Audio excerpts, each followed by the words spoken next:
So now that you've done your happy workplace portfolio design, what happens next? Well, you've got to work it until it works. But how do you know whether it's working? I want to give you some hallmarks to success. And I like to shift those hallmarks from performance to engagement. So here are the 5 hallmarks to know whether someone is engaging. So the first hallmark is that this person is able to articulate the difference and the contribution that they're making to the team and the organization and their clients and the overall mission, vision and purpose. An engaged person is someone who is able to bring new ideas, new solutions to the table, and not only bring them but action them.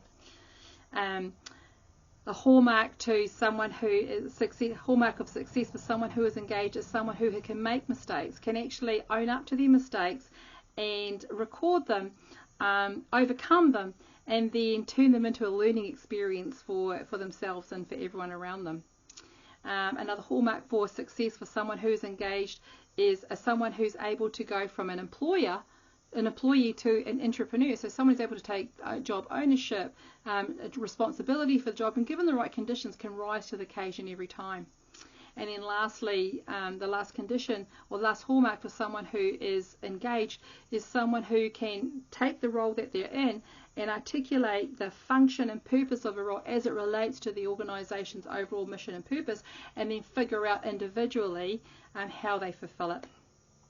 Now, when you think about the hallmarks to success, those 5 hallmarks to success in terms of engagement, which one of those do you think would make the biggest impact on your results and outcomes right now if you had your teams fully engaged? And then when you think about doing all this work and building your team, bringing new people into the team can also create problems if you're not hiring or recruiting the right people. So let me talk about how to bring the right people in so that you attract people who are also flourishing and thriving, and so you don't have to start the work all over again. So in the recruitment process, try asking these questions. Ask them what it means to them to be doing this role. Why did they come into this role? How did they get started?